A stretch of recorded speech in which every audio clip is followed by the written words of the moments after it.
दोस्तों इस वीडियो में जो एएलपी और टेक्नीशियन की भर्ती आई है 26,502। इस वीडियो में ये जानेंगे कि हम इस फॉर्म को कैसे भर सकते हैं, क्या क्या डॉक्यूमेंट्स की ज़रूरत होगी, हम इस फॉर्म को कैसे फिलअप कर सकते हैं। तो आइए वीडियो को स्टार्ट करते हैं। दोस्तों हम सबसे पहले किसी बोर्ड में ओपन हो लेंगे। जो ओपन होने के बाद हम इस पेज पे आ जाएंगे, ठीक है, किसी भी बोर्ड से, या फिर आप सरकारी.com खोल के वहाँ से भी डायरेक्ट ओपन हो सकते हैं। तो आप डायरेक्ट इस पेज पे आ जाएंगे। यहाँ से सबसे पहला स्टेप दिया गया है, सबसे पहला स्टेप बताया गया है कि आपको न्यू रजिस्ट्रेशन करना है। उसके बाद फादर मदर नेम ये डालना है।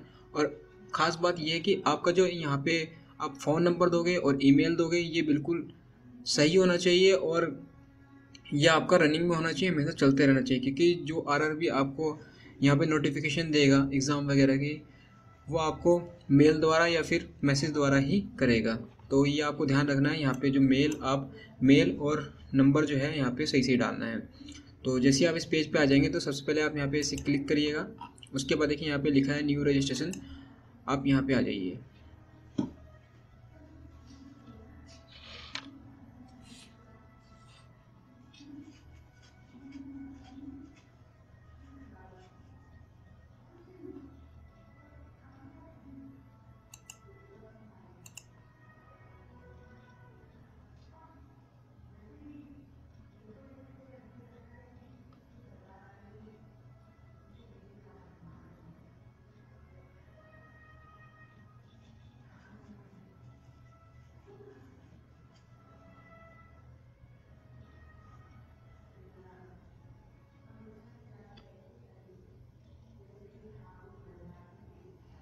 अब आप इस पेज पे आ जाएंगे। अब आपको यहाँ पे न्यू रजिस्ट्रेशन करना है।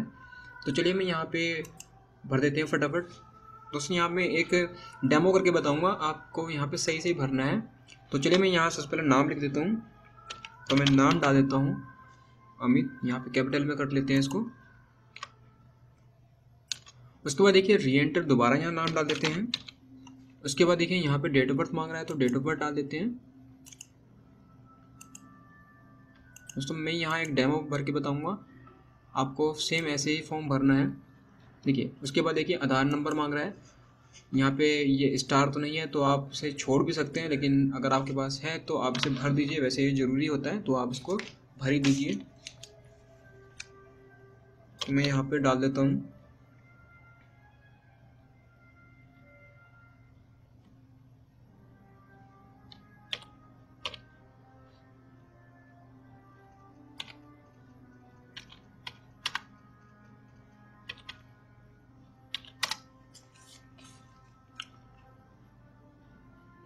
उसके बाद यहाँ स्टेट एड्रेस डाल दीजिए। तो आप जिस भी स्टेट के हो आप यहाँ डाल दीजिए। मैं यहाँ उत्तर प्रदेश डाल देता हूँ। उसके बाद फादर नेम,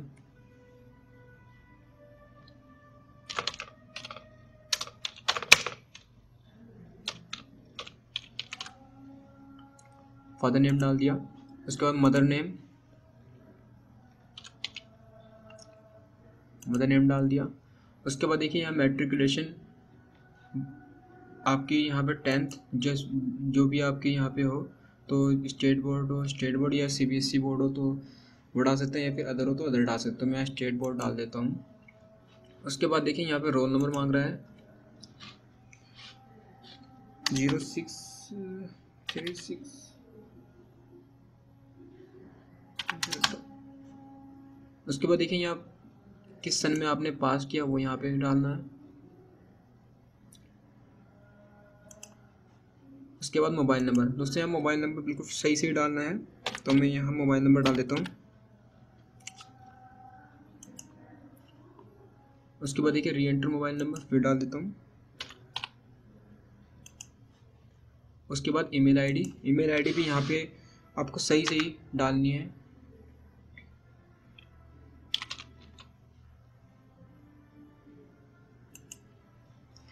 उसके बाद दोबारा री एंटर मांग रहा है तो दोबारा डाल देते हैं। उसके बाद कैप्चा कोड डाल देते हैं।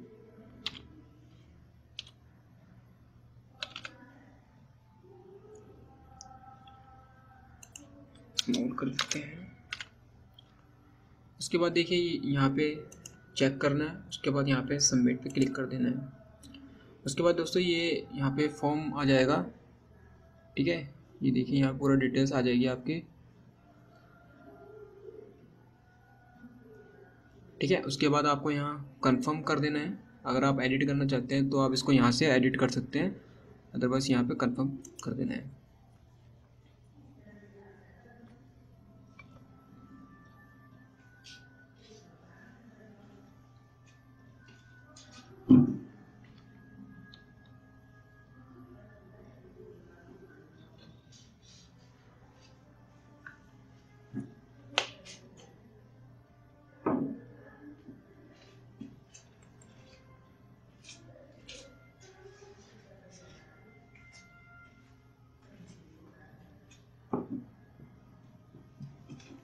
दोस्तों उसके बाद ये पेज खुल जाएगा और यहाँ पे आपको सबसे पहले ध्यान देना है कि आपका ये रजिस्ट्रेशन आईडी ये यहाँ पे नोट कर लेनी है।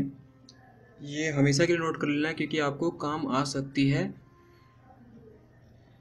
तो मैं इसे नोट कर लेता हूँ और यहाँ पे आपको पासवर्ड दिया गया है, ये पासवर्ड आप यहाँ पे नोट कर लीजिए।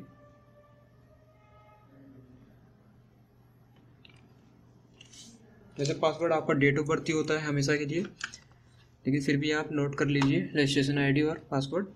उसके बाद देखिए यहाँ पे ओके पे क्लिक कर देना है। उसके बाद देखिए यहाँ ईमेल ओटीपी मांग रहा है, जो आपकी ईमेल पे आई होगी वो यहाँ पे ओटीपी डालना है। उसके बाद देखिए मोबाइल नंबर ओटीपी मांग रहा है, तो आपको दोनों ही फिल करना है। तो चलिए मैं यहाँ पे ईमेल वेरिफिकेशन कर लेता हूँ।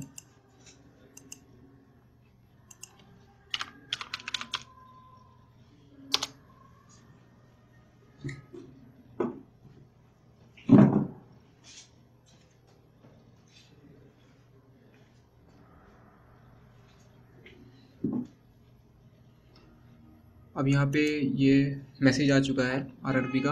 देखिए यहाँ पे जो है लॉगिन आईडी पासवर्ड दोनों आ चुके हैं और ये यहाँ पे ओटीपी आ चुका है। तो मैं यहाँ पे ओटीपी डाल देता हूँ 342445।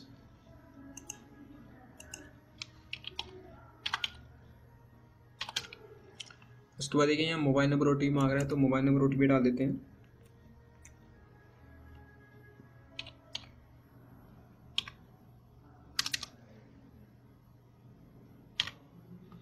दोनों ओटीपी डालने के बाद यहाँ पे वैलिडेट पे क्लिक कर देते हैं।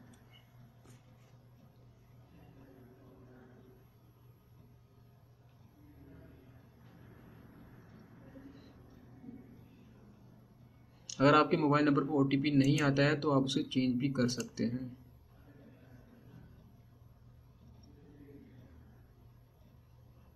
दोस्तों उसके बाद ये आपके पास पेज खुल जाएगा। देखिए अब यहाँ पे अप्लाई लिखा हुआ है, तो हम अप्लाई पे क्लिक कर देते हैं।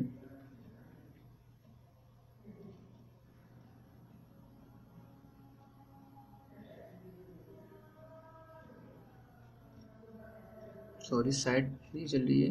देखिए अब यहाँ पे ऑप्शन खुल चुका है, ठीक है। तो आपको ये फॉर्म बहुत ही अच्छे तरीके से भरना है, ध्यान से। तो देखिए यहाँ पे सबसे पहले लिखा है मैट्रिकुलेशन, तो यहाँ मैट्रिकुलेशन पे कर देते हैं। उसके बाद ये 10+2 बोला गया है, तो 10+2 पे क्लिक कर देते हैं। उसके बाद ये सब्जेक्ट पूछा गया है, तो subject of physics and math compulsory है, तो ओके कर देते हैं। उसके बाद यहाँ पे जो भी आपकी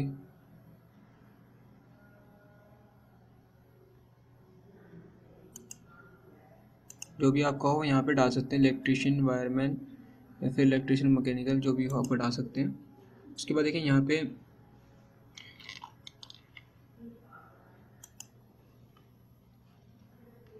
पे आईटीआई या फिर अप्रेंटिस हो तो वो डाल सकते हैं, जैसे कि नीचे एनएससी, ठीक है। तो मैं यहाँ आईटीआई सेलेक्ट कर देता हूँ। उसके बाद यहाँ पे ट्रेड पूछा गया है, तो ये जो भी आपकी ट्रेड होगी वो डाल देते हैं। तो यहाँ मेरी फिटर है, तो मैं फिटर डाल देता हूँ, ठीक है। एक फिटर होती है और एक फिटर स्ट्रक्चर, तो नॉर्मल जो फिटर होती है वो फिटर डाल देते हैं, ठीक है। उसके बाद एग्ज़ाम ट्रेड गए, तो यहाँ फिटर डाल देते हैं। उसके बाद यहाँ ये इंजीनियरिंग डिप्लोमा, अगर आपने इंजीनियरिंग कर रखी है तो यहाँ पे इस चीज़ को सिलेक्ट करेंगे, या फिर इंजीनियरिंग में डिग्री करी है तो आप इस चीज़ को सिलेक्ट करेंगे, ठीक है, वरना आप इस चीज़ को छोड़ देंगे। उसके बाद देखिए नेशनली आप भारतीय हो या नेपाली हो, भूटानी जो भी है, ताइवान हो, जो भी डाल सकते हैं। तो मैं यहाँ इंडिया सेलेक्ट कर लेता हूँ। उसके बाद कम्युनिटी जो भी आपका ओबीसी हो वो डाल सकते हैं। तो मेरा नॉन ओबीसी क्रीमी लेयर है, क्या कर देता हूँ। उसके बाद देखिए डिस्ट्रिक्ट पूछ रहा है तो मैं डिस्ट्रिक्ट डाल देता हूँ, स्टेट डाल देता हूँ।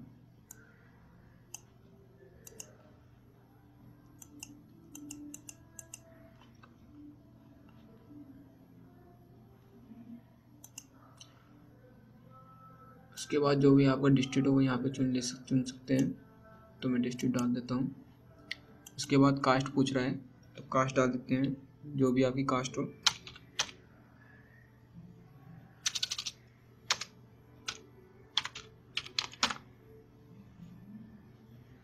उसके बाद जेंडर पूछ रहा है, मेल या फीमेल।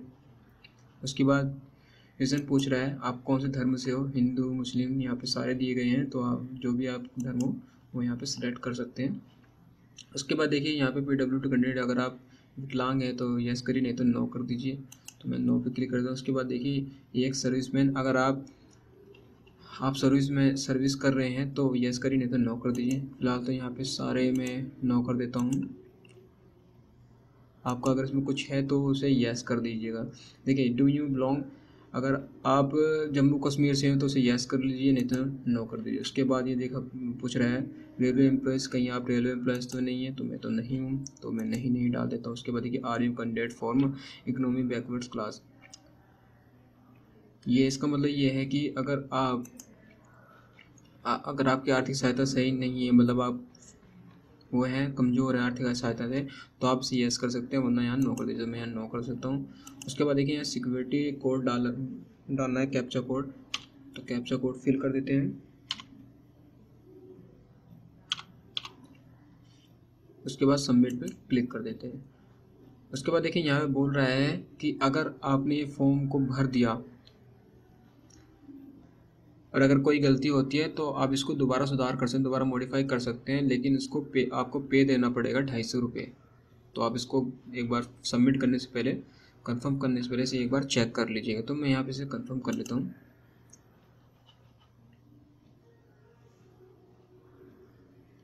देखिए उसके बाद ये जो है पूरा हो चुका है, ठीक है। उसके बाद ये ऑप्शन, दूसरा ऑप्शन आता है, वो आता है पेमेंट का। फिर उसके बाद एडिशनल डिटेल, फिर प्रिंट, ठीक है। तो चलिए मैं यहाँ पे बता देता हूँ एप्लीकेशन फ़ी पे क्या फ़ीस है, कैसे कैसे है। देखिए यहाँ पे बोल रहा है ALP के लिए, ठीक है, ALP टेक्नीशियन 2017, ठीक है, 500 रुपये फीस है। यहाँ पे आप पेमेंट मेथड कर सकते हैं पोस्ट ऑफिस से या फिर बैंक से। तो मैं बैंक करके बता देता हूँ आपको। क्लिक प्रोसेस पे क्लिक करेंगे।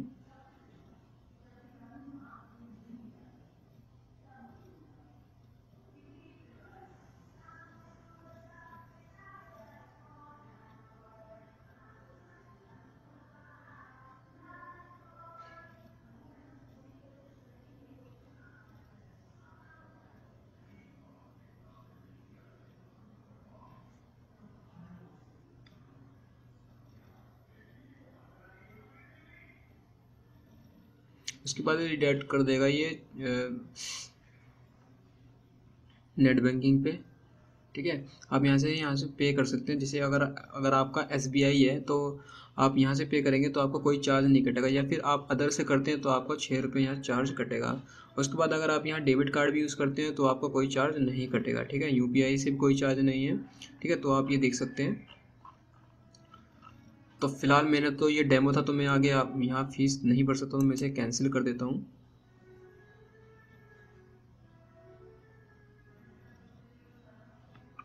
जब आप फीस पे कर देंगे उसके बाद देखिए एडिशनल डिटेल, यहाँ पे फ़ोटो वगैरह आपने डालनी होगी। उसके बाद आप यहाँ से इसे डायरेक्ट प्रिंट आउट कर सकते हैं। लेकिन एक बात ध्यान रखना कि अगर आपने इस फॉर्म को गलत फिल कर दिया है तो आप फॉर्म को दोबारा सही कर सकते हैं, दोबारा एक्टिवेट कर सकते हैं, मॉडिफाई कर सकते हैं, लेकिन आपको वहाँ 250 रुपये पे करने होंगे। तो आप इसे सही ध्यानपूर्वक भरें ताकि इस फॉर्म में कोई गलती ना हो।